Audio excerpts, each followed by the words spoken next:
قروحو هرمرا شقالا هرمودك أجر لي مركي تعا هجنوجو هادان هوشيتنا هجو هجنوجو هادان هوشيتنا هجو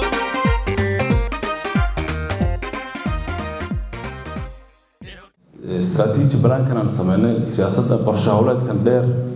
مدو سوقات وحنا مهتعلين يا تيم كسو شقي كود فري حسن يدمان أجسم واحدة هيد شغالها هي أجسم واحدة وساردها كسوري ما هو الفضل مدة كقاعدة لو بلاد أي واحد لقي شقيني إن لصو صاروا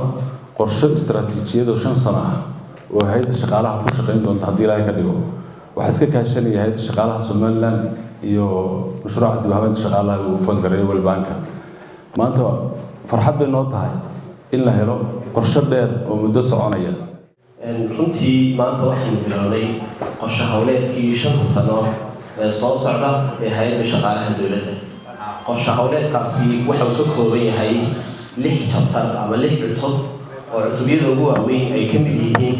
monitoring and evaluation runtii qiimeynta iyo dabagalka waxaa kaloo ka mid ah direction ka istiraatiijiyada u soconayso ama in hawsha si fiican loo qabto dabcan waxaa kaloo aad ugu mahadnaqayaa dadkii hawshan ka qayb qaatay oo ay u horeeyaan agaasimo waaxeedyada hay'adda shaqaalaha dawladdu agaasimo waaxeedyada wasaaradaha aan la shaqeyno iyo dhammaan dadkii tacabkan geliyey oo u horeeyo gudoomiyaha hay'adda shaqaalaha mudane farxaan aadan haywe oo runtii aan ka nasanin barnaamijkan inuu soo baxo. This is a very important document. We all know that very often government in this country, in other countries, are very busy with dealing with this minute issues. And looking forward is often very difficult. This document is looking forward, is for looking forward. Therefore, it is very important. And I would like to congratulate the Civil Service Commission with putting it out. This being said, this is a strategy. And you all know that between strategy and the real work, there is a lot of things to happen. So I want to take this opportunity and wish the Civil Service Commission and you all very fruitful work on implementation of this strategy. From the side of the World Bank, I would like to say that we're very pleased with our work with the Commission. We're very pleased with our work with the government.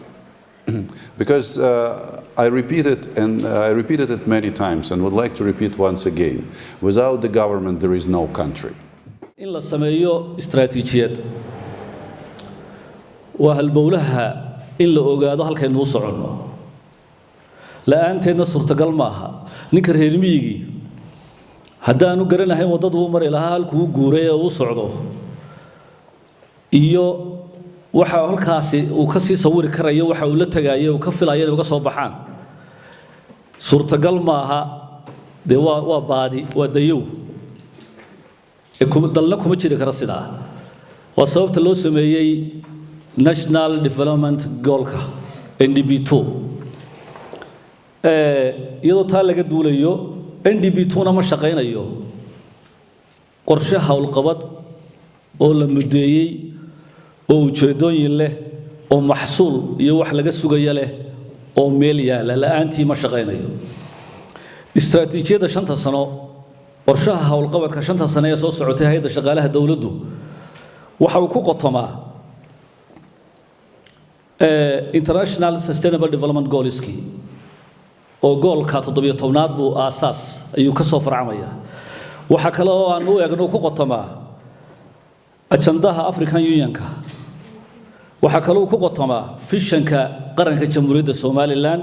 ee 2030 waxa kale oo ka soo dheegnay oo u eegnay tiirarka tiir kamida National Development Planka NDB2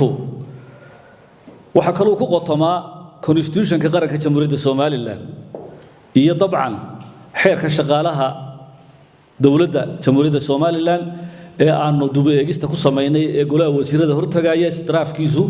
nuqulkiisa koowaad sidaana wasiirada ku dhaafaya ku tagaya baarlamaanka si loo ansixiyo dhammaan isagoo intaas oo dhan ku qotoma waxa uu lagu saleeyay 6 tiir buu ku salaysan yahay 6 tiir waxa kamid ah 6 tiir waxa lagu saleeyay xogta laga soo ururiyay ee aanu u aragnay udub dhaxaadka iyo mucda in lagu tayeyn karayo lagu hagaajin karayo kor loogu qaadi karayo xuquuqda shaqaalaha iyo xaqa shaqada oo isla socda sidoo kale lagu tayeyn karayo aqoonta shaqaalaha iyo maxaan ku raahdaa way aragnimadoodaba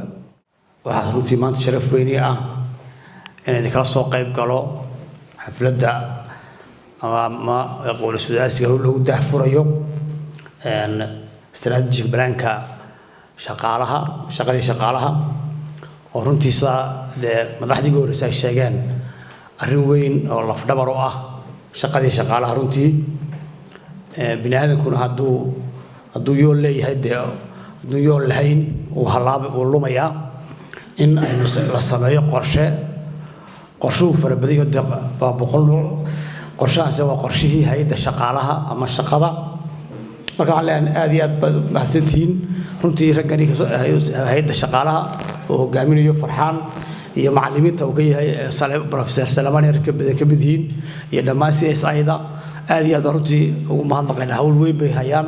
muddadan la bilaabay reformka ama dib u habeynta shaqaalaha World Bank-na runtii wax weyn buu nala qabtay oo tayo suuro gelisay inaan soo madax taabano dhammaan shaqaalihii Soomaaliya meel joogaanba qaran wuxuu